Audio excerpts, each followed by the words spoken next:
défiscalisation, le racket fiscal, le pillage des biens publics. Et je ne parle même pas du niveau du minimum vieillesse qui est scandaleux. Il faut en finir avec la monarchie présidentielle et le règne de la caste dorée qui l'entoure. Je vous demande de me faire confiance.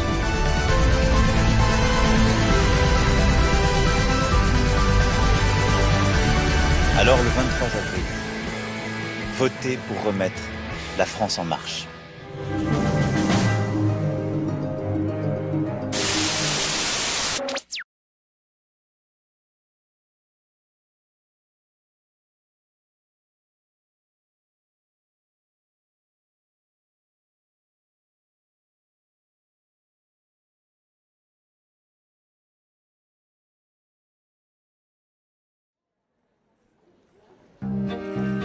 La campagne présidentielle a officiellement débuté il y a à peu près une semaine. Et alors aux journalistes, éditorialistes et bien entendu candidats font appel à notre citoyenneté pour nous rendre aux urnes, nous nous sommes posé la question de la place des citoyens dans notre beau pays. Ne pas penser qu'il y aurait des grandes actions et des petites actions. Il n'y a pas de petites ou de grandes actions. Il n'y a que des actions. Ce qui fait changer un pays, c'est la multiplicité de petites actions. Je me nomme Guillaume, l'homme derrière la caméra. Et avec Anthony qui sera votre guide, nous sommes partis à votre rencontre pour un voyage pas comme les autres.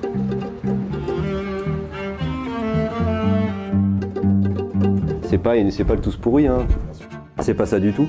On est vraiment sur une logique en fait de reproduction sociale qui a toujours existé, mais on a le sentiment que l'écart est beaucoup plus grand qu'il ne l'a été avant. T'es favorisé, t'as l'impression de faire partie du système, t'es défavorisé, t'as l'impression que personne t'écoute et tu vois tes faits. Enfin c'est genre dichotomique comme truc. Dans cette histoire, tout le monde a raison et tout le monde se plante quoi. Enfin c'est...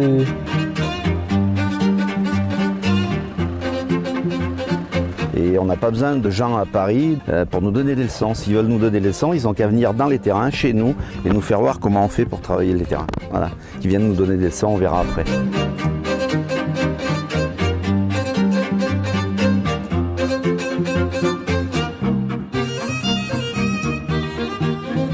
Au programme, des heures de stop, des dizaines de villes traversées et autant de regards croisés. On vous invite donc à nous suivre pour un tour de France à votre rencontre, pour tenter de donner un sens à ce terme.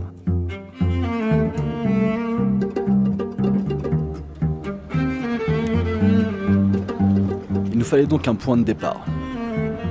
Alors que nous étions en pleine préparation pour ce film, nous sommes tombés sur un nom, Loïc Chéniaud. Ce jeune écrivain a plusieurs cordes à son arc, mais c'est pour 2 de ses ouvrages traitant du sujet qui nous intéresse là que nous avons décidé de débuter notre pèlerinage citoyen à Angoulême. Je crois qu'on est pile à l'heure pour le rendez-vous.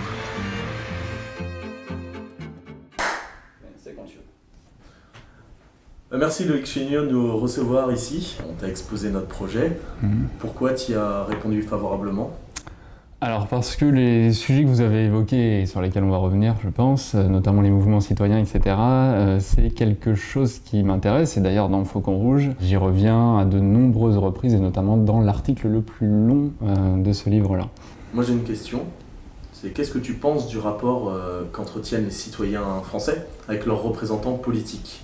Alors, je pense que, évidemment, il y a un divorce de fait entre ceux qui nous représentent, on va dire, qui sont censés plus ou moins nous représenter en tout cas, et la masse des citoyens, pour faire simple, d'abord. Mais je pense aussi que ce divorce, il a en un sens toujours existé. Se revendiquer comme l'a fait François Hollande lors de la campagne présidentielle de 2012 d'homme normal, de par sa position, on le sait, c'était déjà une escroquerie. Il n'est pas un homme normal, il ne fréquente pas les mêmes lieux que nous, il ne connaît pas les mêmes personnes, il n'a pas le même mode de vie que nous, il n'a pas vocation à avoir une place qui est la même que chacun d'entre nous, en tout cas dans ce système-là tel qu'il est présenté, c'est-à-dire aussi la Ve République avec une monarchie présidentielle où du coup il y a un pouvoir fort remis entre les mains d'un seul homme. Il ne cesse de le répéter, Emmanuel Macron encore dans cette campagne de 2017.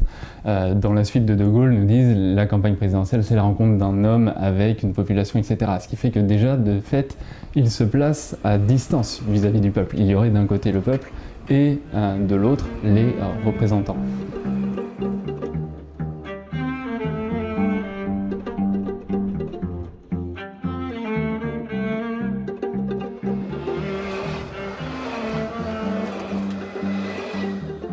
quitte pour un temps la ville et on vous emmène en Auvergne, sur les chemins amoureux de la campagne française, la grande oubliée de ces dernières années. Elle est probablement l'exemple le plus flagrant de ce divorce dont nous a parlé Loïc et que Pierre, lui aussi, exprime à sa manière. Ben, on est un petit peu désorienté, c'est sûr. Hein. Voilà, quoi, on n'a plus confiance du tout en nos politiques. C'est un fait, c'est des gens qui sont dans leur sphère et qui sont plus avec aucun contact avec le terrain, quoi. Pour nous, agriculteurs, hein, c'est toujours. Ouais.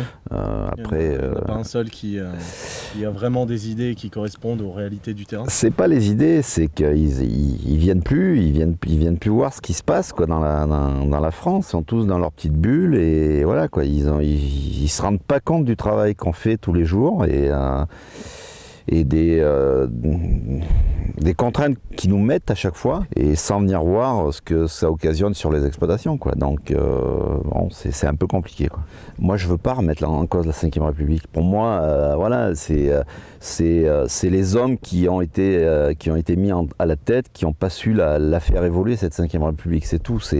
Pour moi, c'est des gens qui ont fait des études dans les grandes écoles à Paris, qui ont vécu toute leur jeunesse à Paris ou dans le monde entier et qui n'ont plus aucun lien avec le terroir, quoi.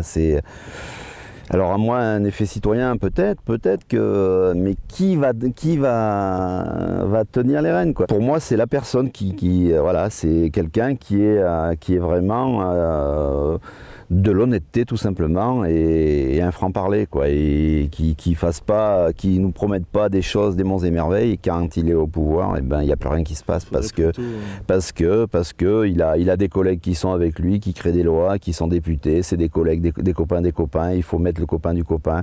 Ça non, moi c'est de l'honnêteté que je recherche dans ce pays maintenant. C'est pas autre chose, quoi. Si on avait quelqu'un d'honnête à la tête, la Ve République marcherait très bien. Elle a très bien marché pendant des années, je vois pas pourquoi elle marcherait pas, c'est tout.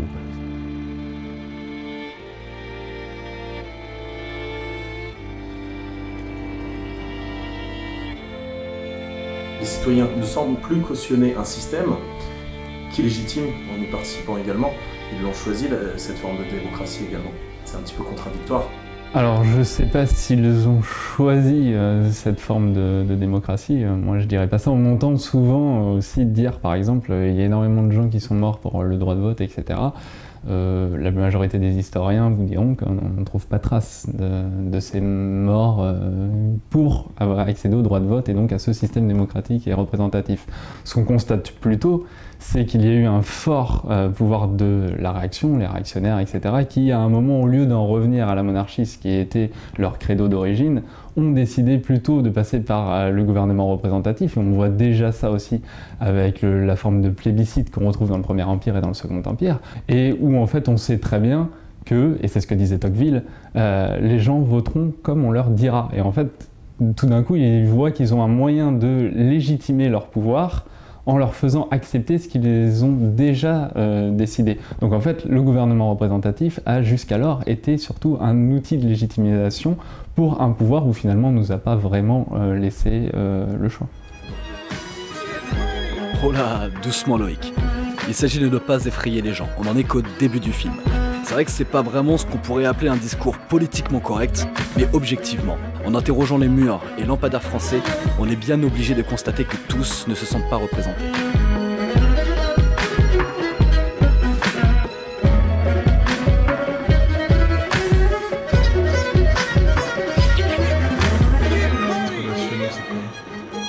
On laisse tout ça de côté pour le moment et on reprend la route direction Angers pour un couchsurfing qui s'annonce des plus instructifs.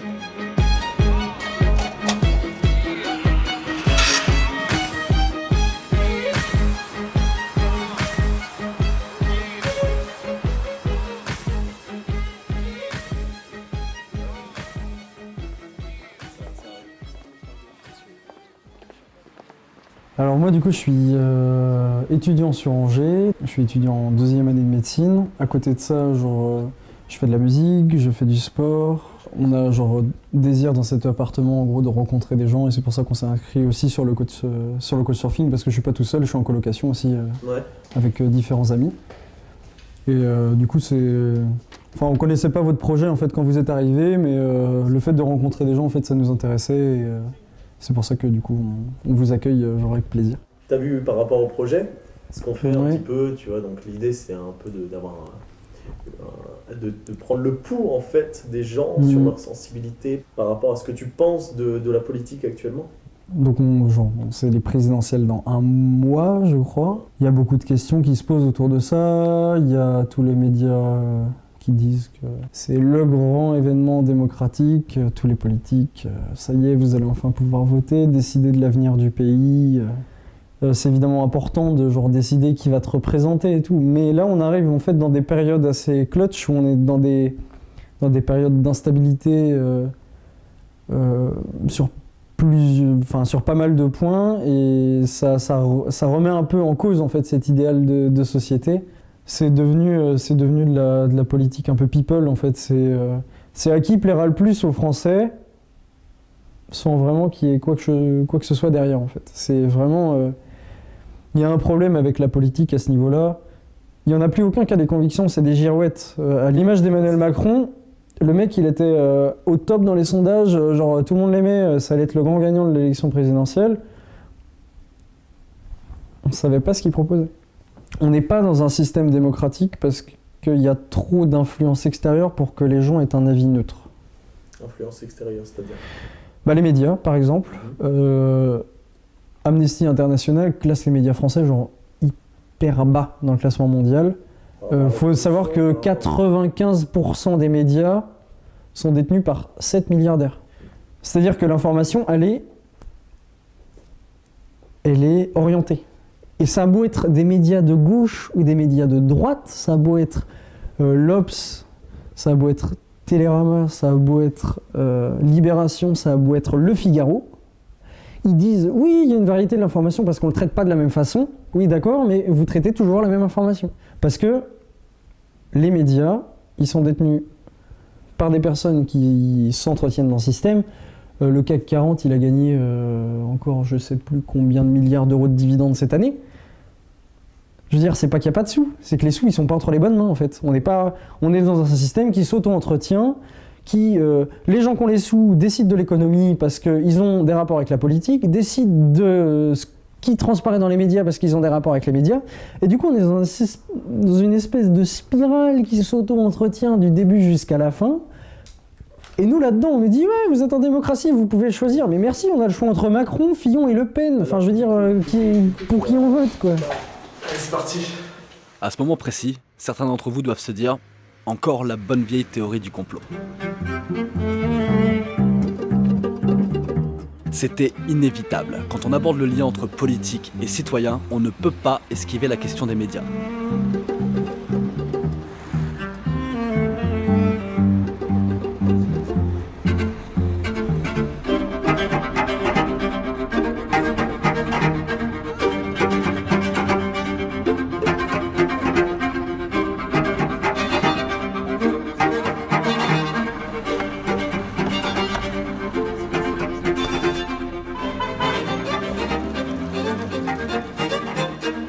On connaît tous cet argument qui consiste à comparer les journalistes aux chiens de garde du système en place.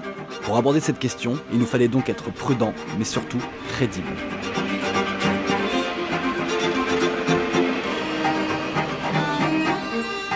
On vous emmène donc à Tours, et on laisse à Sébastien, lui-même journaliste, le soin d'aborder la question délicate et taboue des médias.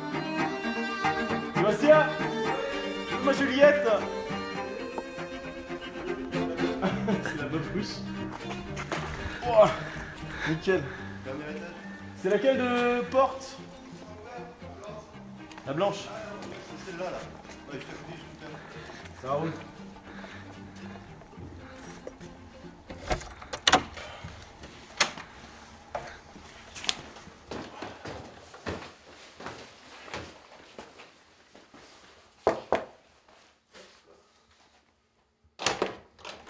Salut. Ça va Sébastien? Ben vas-y, je t'en prie, rentre. Voici, c'est chez moi. Eh ben. Chez vous maintenant. Il n'empêche que c'est pas mal du tout ici. C'est mon menu. Voilà. Tu vas bien, Anthony? Et Guillaume, et Guillaume, salut Guillaume. Salut Guillaume. Du coup, ouais, bah tu vois un peu le concept. Hein. On cherche à prendre un peu le pouls de la citoyenneté française par rapport au présidentiel. Tu te sens comment en tant que citoyen aujourd'hui? En fait, pendant pas mal de temps, j'ai voté une seule fois dans ma petite vie, mais depuis, je pense qu'il y a... mon engagement citoyen, il n'est pas dans le vote. En tant que journaliste et citoyen, du coup, je pense pouvoir avoir plus de marge de manœuvre en étant avec mon métier de journaliste que dans le vote, quoi. Donc je me déculpabilise en ne votant pas, en étant journaliste et en faisant mon métier de la manière qui me semble qui va dans le sens de ma politique, de ma conception de la politique. C'est quoi le plus gros verrou selon toi du point de vue médiatique par rapport à tout ça ? Pour moi, le plus grand verrou d'un point de vue médiatique, il est dans la reproduction sociale des journalistes. Pourquoi ? Parce que les journalistes, historiquement et naturellement, c'est des gens issus du peuple qui vont parler avec nos élites et puis vont retranscrire une information complexe en une information digérable, accessible pour la plupart des gens. Simplement, le journaliste, lui, regarde ça à travers un prisme. Son éducation, son environnement, le milieu social dans lequel il est. Et ce qu'on constate aujourd'hui, c'est que quand même dans la plupart des écoles de journalisme, il y a un milieu social qui est ultra représenté. On a 80% des gens qui sont issus d'une classe moyenne ou cadre supérieur, voilà. Et on a un petit 15-20%, et encore je pense que c'est assez généreux aujourd'hui, de classe ouvrière, voilà. Et le problème il est là, c'est qu'aujourd'hui en France quand même on a une partie de la population non négligeable qui quand même subit des conditions sociales assez difficiles. Et en fait toute cette frange de la population là, moi je la trouve sous-représentée dans les médias. Notamment en télévision, quand vous voyez des grands éditorialistes à la télé débattre sur des sujets de société, par exemple sur les banlieues, sur l'affaire Adama Traoré, toutes ces affaires-là qui font remonter une vraie colère de la part des quartiers, c'est souvent traité un peu par-dessus la jambe par les médias ou au contraire de manière très sensationnelle. Et les seuls journalistes qu'on retrouve qui sont issus de classes sociales plutôt basses, on les retrouve dans la presse quotidienne régionale, papier, mais c'est pas la presse qui est la plus influente. Le problème, il est dans cette reproduction sociale-là, et moi, c'est ce qui m'inquiète un peu, parce que c'est de plus en plus vrai. Tout à l'heure, Oui ? Excuse-moi, tu veux dire que le point de vue a tendance à se reproduire, oui. Et donc on n'a pas d'accompagnement du changement réel ? Non. Je dirais que c'est un peu plus subtil que ça même, c'est plutôt de l'ordre d'une sensibilité. C'est-à-dire qu'il y aurait une forme de reproduction sociale qui perdurerait et éviterait l'émergence, empêcherait ou limiterait l'émergence de discours nouveaux.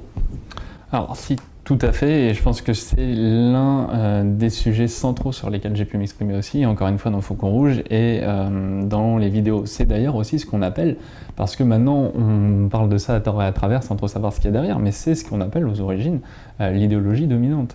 L'idéologie dominante, c'est un discours porté sur le réel, auquel on essaie de faire adhérer la majorité de la population. L'hégémonie culturelle, justement, c'est lorsque, et pour la partie qui nous intéresse là, mais ça peut se voir antérieurement et sûrement ensuite, c'est lorsque le capitalisme, en domination réelle, c'est-à-dire qu'il possède les institutions, etc., et qu'il n'est pas en voie d'apparition, mais qu'il maintient son pouvoir, à une partie de la société, eh bien on voit qu'il colporte un discours, c'est cette hégémonie culturelle-là qu'il porte, auquel eh bien, il a fait adhérer la majorité de la population. Tout le monde raisonne, ou du moins les catégories qu'on donne aux personnes prédéterminent déjà leur pensée. C'est-à-dire qu'au lieu de penser avec des nouvelles catégories, eh bien, on leur a suggéré, évidemment pas, on leur a pas soufflé à l'oreille comme ça, c'est juste le bain ambiant dans lequel on découle et dans lequel tombent énormément de personnes. Il y a un travail extrêmement important qu'il nous faut faire, et c'est celui sur le discours justement. Paris-Gare de Lyon, terminus de notre train. Ok, je récapitule avec vous. Si on a bien compris, d'une manière ou d'une autre, consciente ou non, une voix, un discours, une idéologie dominante fait sérieusement de l'ombre à toute nouvelle vision de la politique et de la société plus largement. Mais existent-ils ces nouveaux discours ? Y a-t-il aujourd'hui en France des mouvements citoyens qui cherchent à émerger, à proposer une alternative à cette fameuse hégémonie culturelle ? Merci. J'ai qu'une idée. C'est tout ce que j'ai en tête. Gaz, ça fera. Une autre fois, vous passerez à moi. Ça marche. Si vous êtes de passage. Ah, bah si on passe par là, bonne soirée. En arrivant sur Paris, alors que cette question nous animait, on a découvert qu'il existait une multitude de voix dissonantes.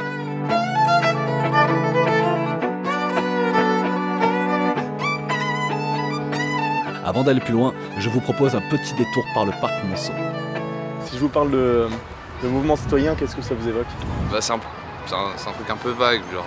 On entend surtout parler des partis politiques, mais jamais des mouvements citoyens. Les citoyens, ils sont mis en retrait par rapport aux choses importantes et universelles pour tout le monde. Alors, à côté des grands partis, il y a des mouvements citoyens qui se forment avec des gens qui sont élus par des citoyens hors parti.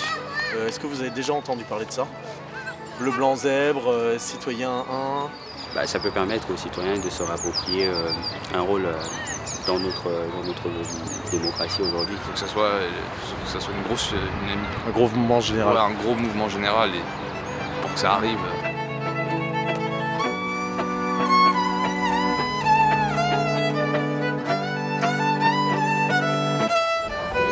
Bonjour.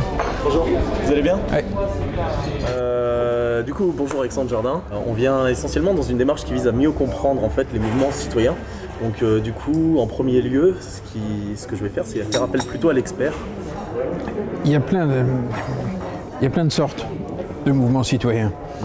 Il y a tous ceux qui sont venus à l'idée qu'il fallait militer pour plus de démocratie citoyenne, c'est-à-dire pour compléter la démocratie représentative par de l'action directe du citoyen pour qu'il contrôle sa vie. Mais il y a aussi une deuxième famille qui est plus la mienne, ceux qui sont venus à l'action citoyenne par l'action et qui ensuite se sont posé la question du politique, mais qui ont commencé par de l'action, c'est-à-dire lorsqu'on voit une fracture qui est dans notre société, qu'est-ce qu'on peut faire nous citoyens pour agir? Nous avons tous été éduqués à l'envers, c'est-à-dire qu'on a tous appris, moi j'ai fait Sciences Po à Paris, on m'a appris qu'il y avait des grandes réformes qui venaient du haut. Elles ne marchent pas. Si ça avait dû marcher, nous serions tous au courant. Donc il me paraît beaucoup plus rationnel et raisonnable de partir des expériences réussies, des opérateurs qui maîtrisent ces expériences, de construire des bouquets de solutions pour créer des programmes nationaux pour réparer le pays. Aristote définissait la citoyenneté comme le fait à la fois de savoir gouverner et d'être gouverné. Tout ne dépend pas de l'homme providentiel, individuel, etc. Et que cette démocratie dite représentative, ou plutôt cette dite démocratie représentative, eh bien, est un leurre qui ne correspond pas aux intérêts de la majorité de la population, tout simplement. On en revient en politique de tout à l'heure. Je veux dire, c'est des mecs qui réfléchissent à l'échelle nationale. Bah oui, ils ont effectivement aucune idée de ce qu'on vit au niveau local. Si nous ne changeons pas de regard, on va continuer à penser que la prochaine réforme de l'éducation nationale est importante. Elles n'ont jamais fonctionné. Parce qu'in fine, malgré les études, ils fabriquent de la norme et ils demandent à tout le monde de l'appliquer. Mais ça ne peut pas marcher. Donc, apprendre à respecter ce qui semble petit, mais qui est infiniment plus efficace qu'une grande loi qui occupe les 20 heures, mais qui ne marche pas. Encore une fois, pour reciter Aristote, décidément, Aristote disait « nous sommes des animaux politiques ». Là où, encore une fois, il faut recentrer d'abord le discours et les actes suivront, eh bien, c'est dans le fait de comprendre que chaque acte que nous faisons est un acte politique. Et dans quel sens, alors, est-ce que nous devons le faire et ça, c'est fondamental. Je pense qu'il faut vraiment revenir sur cette notion de politique et justement s'intéresser aux politiques plus qu'à la politique. La politique et le politique, les paroles et les actes, le national et le local. Et si tout partait d'en bas, de nous? Si finalement on reconnaissait plus de sagesse et d'efficacité aux citoyens et à nos propres personnes plutôt qu'aux politiciens? C'est en tout cas la philosophie que partage Alexandre Jardin.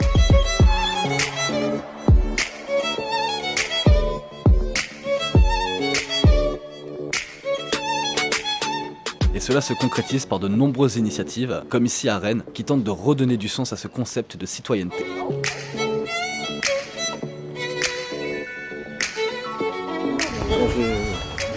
Bonjour. Bonjour. Vous allez bien? Bonjour, enchanté. Nicolas de la Maison Citoyen de Rennes. Non, Anthony. Enchanté. Enchanté.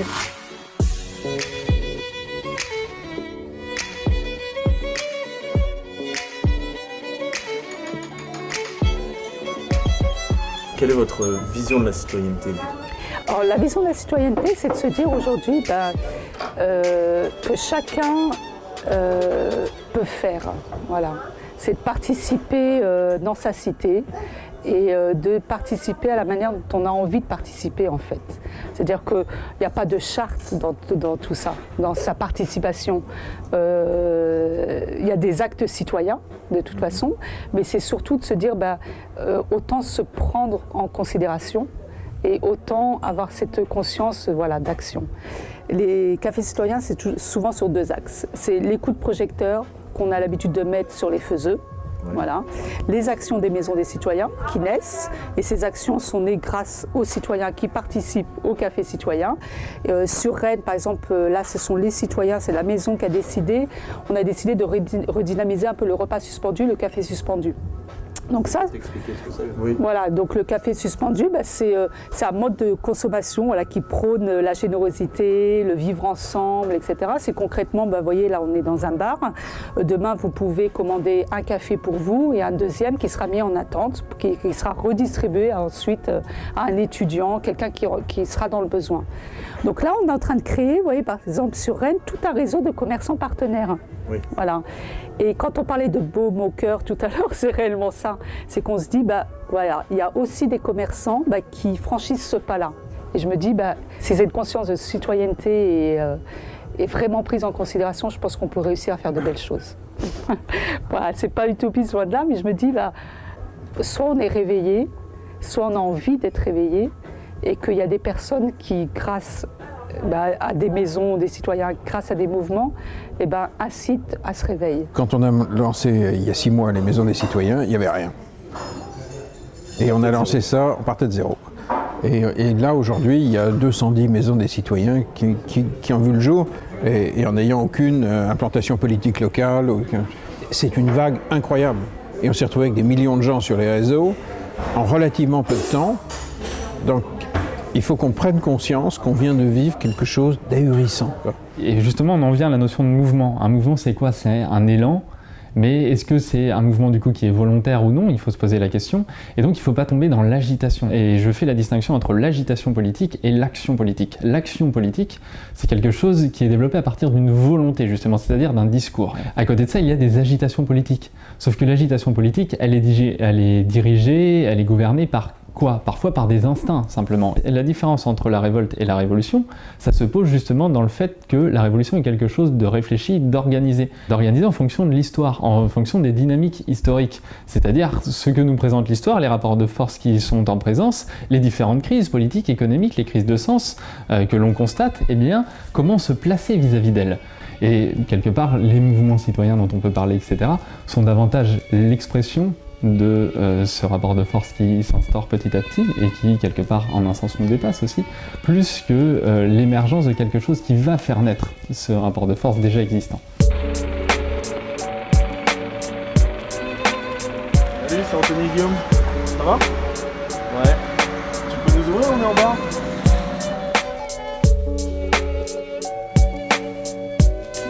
Bonjour. Salut, ça va? Bienvenue. Oh, allez, ça marche. En tant que citoyen, en tant qu'individu de la société française, on a tous, chacun d'entre nous, on a un pouvoir. Chacun d'entre nous, on peut faire quelque chose. On parle souvent de faire la révolution par les armes. En fait, pour moi, c'est la révolution de la mentalité. Il faut changer les mentalités. Et une fois qu'on aura réussi à changer les mentalités, on pourra faire changer les choses. Mais si on reste sur un champ, juste on prend les armes, on détrône ceux qui ont le pouvoir, ceux qui ont le capital, ceux qui ont tout ça, et on met quoi à la place?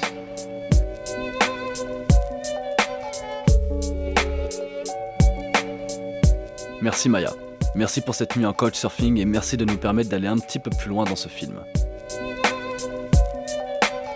Et pour ce faire, nous nous rendons loin de la capitale.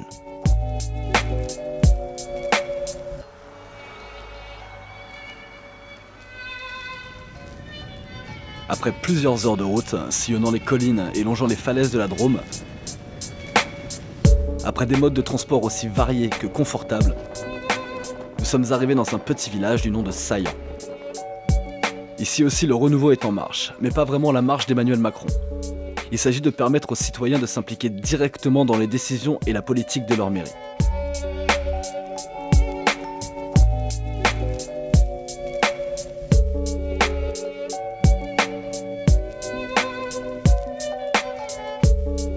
Ce nouveau fonctionnement est apparu lors des dernières municipales, avec l'élection à 57% de cette liste participative. Pour en parler, et pour vous permettre d'y voir plus clair, nous avons donc décidé de rendre une petite visite à la première adjointe. Donc, on vous a expliqué la raison de notre venue. On a traversé la France pour faire un documentaire, disons dans un sens large, pour prendre le pouls de la citoyenneté française. On s'est rendu compte que votre mairie a un fonctionnement un petit peu différent de celle habituelle. Et est-ce que vous pouvez nous expliquer ces différences? Alors si vous voulez, quand on a décidé de se présenter, c'est pas le fait du hasard, c'est qu'il y avait eu des problèmes de communication avec l'ancienne mandature qui a fait que des décisions étaient prises souvent sans concertation et que ça a un petit peu choqué les habitants. Donc on a travaillé à peu près quelques mois avant avec les habitants et en suivant les préceptes de l'éducation populaire. Donc les réunions, ce n'était pas se réunir pour se réunir, mais c'était pour vraiment faire participer la population. On a décidé que notre programme, ça serait simplement ce que souhaitaient les habitants. C'est-à-dire qu'on a renversé la pyramide. On a mis les habitants en haut au lieu de les mettre en bas. Et on a utilisé, si on veut, tous les outils qui sont à notre disposition dans la vie démocratique, que tous les élus peuvent utiliser. Et nous, on les a utilisés. Et on a donc monté cette liste collégiale et participative en se disant aussi que c'était quelque chose de nouveau et qu'on allait apprendre petit à petit, qu'on allait travailler sur le tas avec des avancées, des reculades peut-être. Et puis voilà, on a dit c'est parti. Est-ce que, au final, l'application de toutes ces idées correspond à ce que vous pensiez? Assaillant? Par exemple, la saillance. On parle vraiment concrètement d'un maire qui a été élu de oui, alors, cette manière-là. Est-ce que l'application correspond non, on n'est pas pour un modèle. Assaillant, ça a marché parce qu'il y a un écosystème. Il y a des gens qui ont envie. Mais on ne peut pas forcer d'autres êtres humains à avoir envie. Donc ça n'est beau que parce qu'il y a ce magnifique écosystème. Donc ce qu'on souhaite, c'est aller progressivement vers ça. Mais il n'y a aucune raison d'expliquer à tous les êtres humains qui vivent en France qu'il n'y aura qu'un modèle. Non, bien sûr, bien sûr. Donc oui, moi ça m'émeut. Mais c'est la preuve que ça peut marcher. Oui, oui, mais ça marche avec un certain enthousiasme. Il y a quelque chose de joyeux là-dedans. Mais si vous arrivez que vous contraignez les communes, vous cassez l'envie, quoi. Tu vas pas dire fais ci à quelqu'un, je veux dire chacun prend l'initiative de le faire aussi en fonction de ce qu'il a envie pour sa vie, pour sa région. Local, c'est hyper intéressant parce que nous, ça nous intéresse de faire bouger ça, mais on va pas aller dans une autre région et dire vous devez faire ça, ça et ça. Enfin, ça n'a pas de sens, quoi. Chacun fait en fonction de là où il habite, de sa culture, des gens qui l'entourent. En fait, le mouvement citoyen, c'est ça, c'est citoyen, c'est-à-dire t'es citoyen en fonction de la société dans laquelle tu vis. Il ne faut pas qu'on refasse un pays de normes. Non, il faut qu'on fasse un pays d'envie. C'est pas la même dynamique. En revanche, on peut demander à un maximum de communes de mettre en route des processus de démocratie citoyenne, de consultation, d'actes de confiance dans le jugement des gens. Est-ce qu'ils ont un rôle consultatif ou aussi décisionnel, les habitants? Alors, les habitants, nous avons formé, dès que nous avons été élus, des commissions. 7 commissions suivant 7 thématiques, parce que les élus se sont dirigés chacun suivant leurs capacités, suivant leurs envies sur des thématiques précises. Donc, 7 thématiques, 7 commissions se sont montées. Les gens sont venus s'inscrire. On a ouvert la mairie toute une journée pour que les gens viennent, tout un dimanche pour que les gens viennent s'inscrire. On a eu quand même beaucoup de monde. Et à partir de ces commissions, il est ressorti des demandes des citoyens, des idées pour des projets précis. Et donc, c'est formé à ce moment-là des GAP, nous on appelle ça des GAP, des groupes action-projet, qui ont travaillé sur des choses très précises. Le premier GAP qui s'est monté, c'était l'extinction de l'éclairage la nuit. Les GAP se sont réunis plusieurs fois. Après, ils sont arrivés à une conclusion sur ce qu'ils souhaitaient, qu'ils ont présenté au comité de pilotage qui formait d'élus. Et après, les élus, bien sûr, on a acté ça et on est allé dans le sens parce que voilà. Et pour le social, c'est pareil. Il s'est avéré que Il est ressorti dans cette enquête qu'il y avait un besoin d'entraide et de bénévolat. Et du coup, il s'est monté un groupe qui s'appelle La Petite Entraide et qui, depuis, se réunit tous les jeudis et reçoivent les personnes âgées ou non qui ont des besoins. Voilà. Il y a des personnes qui faut emmener au Resto du Cœur à Cré, qu'il faut aller voir des personnes âgées qui ont besoin de marcher un petit peu, aller les accompagner sur une petite marche. Des petites choses du quotidien. Puis on se rend compte que les petites choses du quotidien, ça peut améliorer fortement la vie des gens. Et c'est vrai que le quotidien, pour nous, c'était important de développer le vivre ensemble dans un village et que les citoyens prennent en charge un peu ce vivre ensemble. Ça, c'était pour nous, c'était un gros plus.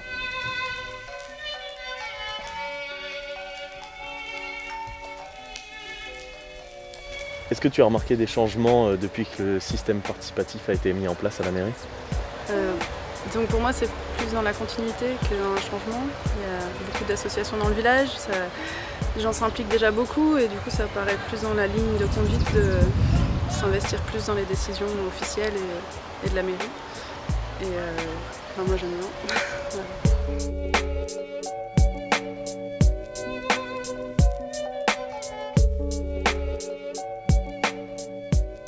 Sur le village en lui-même, les choses sont plutôt sympas, c'est participatif, mais c'est toujours pareil. Les gens sont confrontés aux forces réactionnaires qui font que la plupart des projets ont été contrecarrés de toute façon. Parce que quand le maire et ses amis se retrouvent face aux autres maires des autres villages, ils se retrouvent en face des gens qui défendent leurs propres intérêts, soit ceux de leur village, soit leurs intérêts propres, et qui défendent une institution qui les protège. Donc ils sont totalement contre ce mouvement citoyen déjà dès le départ. C'est une majorité qui défend, je pense, la démocratie représentative. Donc nous, on est un peu marginalisés. Donc, alors je ne sais pas mais je pense que ça doit quand même rentrer un peu en compte. Mais il y a quand même des élus qui nous écoutent, on leur explique, on n'est pas, voilà, on est des gens conscients des possibilités d'une commune, voilà, et on fait notre travail comme il faut, quoi. Et là maintenant, je pense qu'on est reconnu de ce côté-là de faire notre travail comme il faut. Je pense qu'ils vont évoluer sous la pression des citoyens.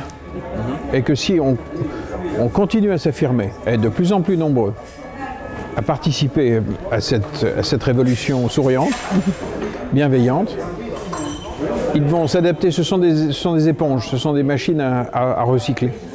Au fil des semaines de la campagne, j'ai bien vu que nos thèmes étaient repris par à peu près tout le monde. Mais on en est encore au stade de la com pour eux. Oui. Mais il y a bien un moment où cette bascule sera générale. Je suis très confiant. Oui, je veux ça. Parce que le monde ne peut pas tourner autrement. On ne peut pas faire redécoller notre pays autrement que par les territoires. On ne peut pas indéfiniment proposer aux gens de n'exister que tous les 5 ans. C'est aberrant aujourd'hui. C'est médiéval. Ça ne marche plus. Ça ne correspond plus aux êtres humains que nous sommes. Se rapprocher du réel. Oui, oui. Ça, et puis des hommes et des femmes que nous sommes devenus. On est des gens qui veulent exister. Il y a un appel de plus de démocratie, d'une démocratie constructive, une démocratie participative qui bon, ben c'est vrai que on en parle depuis longtemps de la démocratie participative. Hein. C'est vrai, c'est pas nouveau, mais bon, après il s'agit de démarrer, de se lancer et que c'est, à mon avis, ça ne peut aller. Moi, je suis assez optimiste. Hein. Je pense que ça peut se développer. Oui. Ben, merci beaucoup. Voilà. De votre temps. Et du coup, je viendrai me voir quand on aura fini le mandat. Pour voir si... Eh ben, on viendra faire le bilan. Absolument. Ben nous, pour tout vous dire, on n'est pas si optimiste que ça au vu de cette campagne. Alors oui, il y a des discours qui permettent de revenir sur cette hégémonie culturelle. Oui, il y a des alternatives qui cherchent à donner plus de pouvoir aux citoyens, et oui, les citoyens semblent être demandeurs. Malheureusement, l'idéologie dominante a la peau dure, et même si l'optimisme affiché par tous ces acteurs est bien entendu nécessaire, en tant qu'observateurs, nous ne pouvons le partager pour ces élections 2017. Comme nous l'a rappelé Paul-Émile, Emmanuel Macron est haut dans les sondages, et malgré son jeune âge et son apparente volonté de renouvellement, ce n'est pas dans son programme que l'on risque de trouver des éléments permettant une meilleure prise en compte de la parole citoyenne tant espérée. Mais ça, c'est notre avis, et nous nous rendons dans le Maine-et-Loire pour le confronter à d'autres.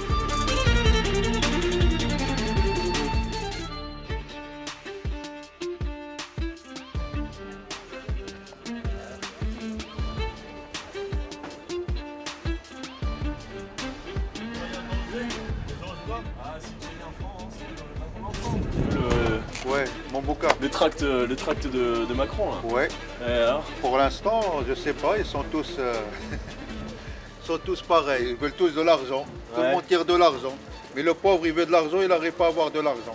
C'est toujours les plus forts, ils prennent toujours de l'argent ou ils peuvent se servir n'importe où. C'est pas comme nous. Nous, quand on demande un peu d'argent pour démarrer quelque chose, on n'arrive pas. C'est dur.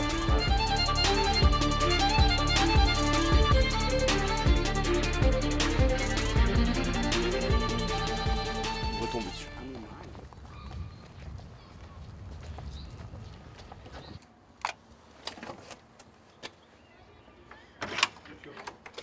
Et bonjour. Vous allez bien? Ça va. Oui, bon. Anthony. Isabelle. Enchanté. Jean-Claude. Enchanté. Et Guillaume. Bonjour Guillaume. Bonjour Guillaume. Par rapport à toutes les C'est la première qui est comme ça. Ah ouais, on n'a jamais vu ça. Ah non, non, c'est la première qui est comme ça. En même temps, c'est extrêmement pollué parce que si on prend un peu de recul, sur le débat actuel, en fait, si les choses n'avaient pas été polluées, c'est-à-dire en gros si Fillon n'avait pas été pris le doigt dans le pot de confiture, on va dire, on aurait pu tout à fait avoir un débat vraiment avec des idées claires de droite, parce que lui c'est clairement à droite, son projet, tel qu'il avait présenté aux primaires et tout, c'était clairement à droite avec des trucs très identifiés, contre des idées clairement de gauche, représentées soit par Mélenchon, soit par Hamon par exemple, mais avec du coup un débat qui allait jusqu'à un projet de société, quoi. On a regardé le débat, enfin pas tout parce que... Dis-moi tout. Oh non, moi j'ai pas tout regardé, j'étais me coucher. Bon, c'était super intéressant. C'est dommage qu'ils n'aient pas tous été présents, les 11. Il n'y en a eu que 5. Voilà. Ça pose une question, là, vraiment. Les gros candidats sont hyper favorisés, les petits candidats en temps de parole extrêmement réduit, alors que ça peut être eux qui sont porteurs d'idées nouvelles, vraiment, pour le coup. Mais vous avez regardé un petit peu les autres candidats? Mais pas trop, moi, je trouve. Toi, oui, t'as regardé. Ceux qui n'ont pas eu leur parrainage aussi, qui sont... Moi, non. J'avoue que j'en suis restée... Un peu dans la presse, moi j'aime bien la politique en général. Ouais, toi, t'es plus motivé, t'as été plus intéressé que moi. Ouais, en même temps, il y en a des gens qui auraient voulu être un artiste, comme disait la chanson, en fait. Il y en a quand même un bon paquet, quoi. Donc, je ne les connais pas tous, loin de là. On est en fait dans un mode de fonctionnement où beaucoup de gens fonctionnent droite-gauche. Oui. Et c'est ça le nœud du problème, en fait. Le problème, c'est qu'on a fait... Enfin, on est un peu contraint après, avec ce système-là.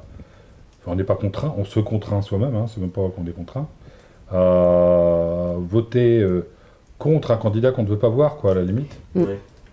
Et pas forcément pour celui qu'on veut choisir. Là, ça va être le cas. Là. Enfin, ouais, ça craint un peu. Comme une maison pour cette présidentielle, c'est un petit peu ça quand même. Et donc forcément, qu'est-ce que ça fait? Clairement, ça fait des gens extrêmement déçus et amers. Dans un traitement journalistique, un système binaire est bien plus intéressant et simple à gérer et à expliquer qu'un système triennal, par exemple. Une discussion à 3 donnera beaucoup plus d'idées, d'échanges et de contradictions voilà, qu'un débat à 2. Hein, parce qu'un débat à 2, on va s'opposer. Oui, non, oui, non, oui, non, oui, non, oui, non. Et le oui-non, le bipartisme, c'est génial pour les médias. Hein, ça permet aux médias de créer des émissions très faciles, très simples. Cette logique-là, médiatique, elle va avec la société, qui est une société qui consomme de l'information rapidement, pré-mâchée, très simple. Donc plus votre discours est simple, pré-mâché, avec des slogans, hein, parce que c'est comme ça que ça marche, on marche à coups de slogans, à coups de champ lexical de la droite, champ lexical de la gauche, chacun y va de son bon mot, de sa bonne formule, et le problème c'est que tout ça, ça annihile les idées. Voilà, on se retrouve dans un monde où on n'a plus d'idées. Et les idées des mouvements citoyens, elles dérangent pour une seule raison, c'est qu'elles sont complexes. plus difficile à saisir. Il faut débattre, il faut avancer. On part sur une feuille vierge souvent. C'est un système qui n'existe pas encore. Voilà, on a du mal à l'appréhender. Ça demande un effort. Pour moi, le problème central, c'est l'éducation.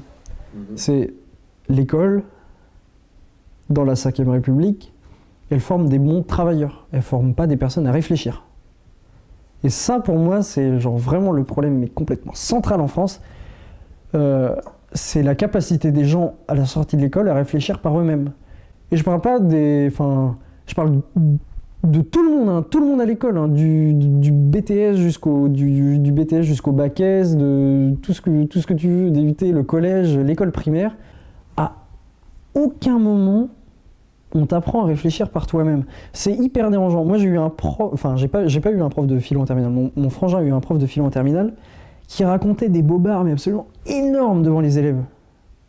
Et il y a 80% de la classe qui gobaient le truc, mais de bout en bout. Ils étaient en terminale S et ils s'en sortaient très bien dans la vie. Hein. Je veux dire, ils auront des très bons métiers plus tard.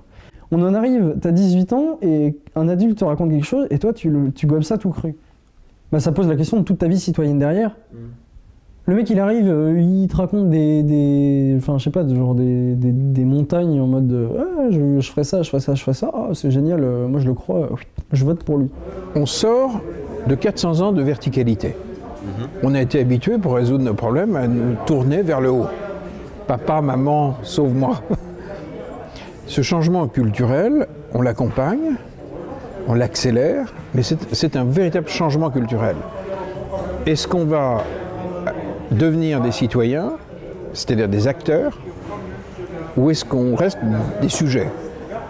Est-ce qu'on continue à croire qu'il y a un homme miracle qui va surgir d'une élection présidentielle, ou est-ce qu'on sort de cette folie-là? Parce que c'est une folie. Je suis convaincu que cette transformation, aujourd'hui, a atteint un point de non-retour. Et en grec, la crise, c'est aussi faire un choix.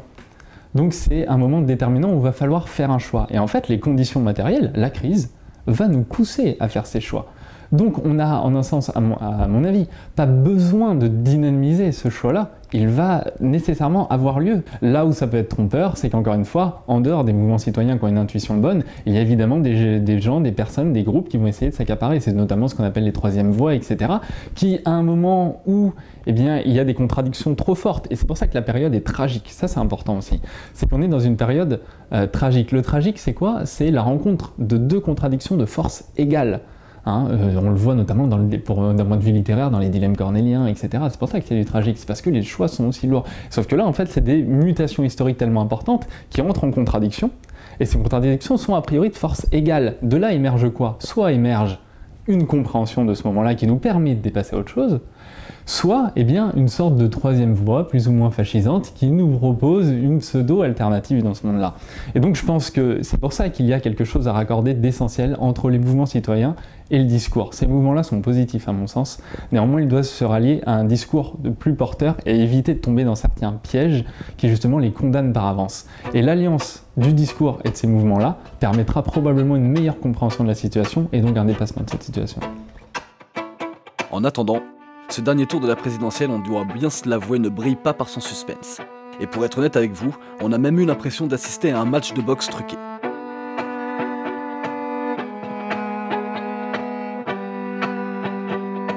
À peine le premier coup était-il porté et le premier round terminé que l'issue du match ne faisait plus aucun doute.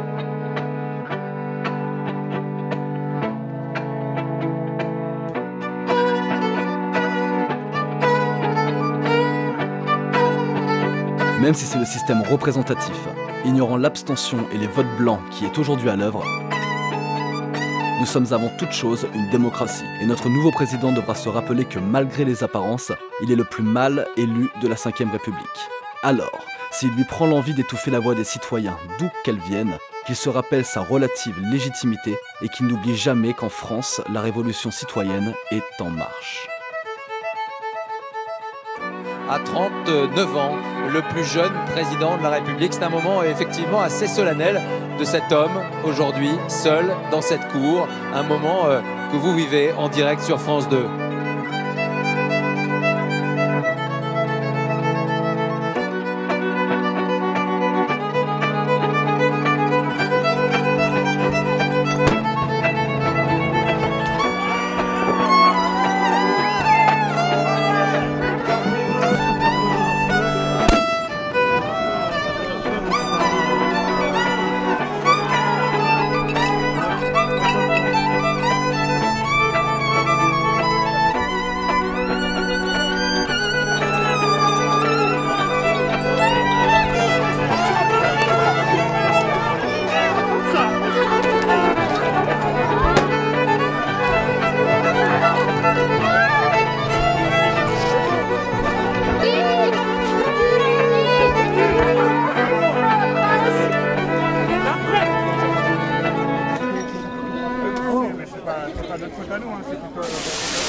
finir, est-ce que vous avez un message à passer?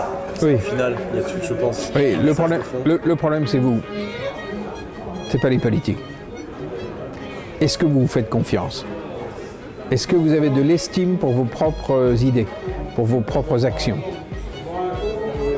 Est-ce que vous comptez à vos propres yeux? Pour compter sur le plan politique, sur le plan collectif, il faut commencer par s'attribuer un peu de valeur, se reconnaître une légitimité, une noblesse.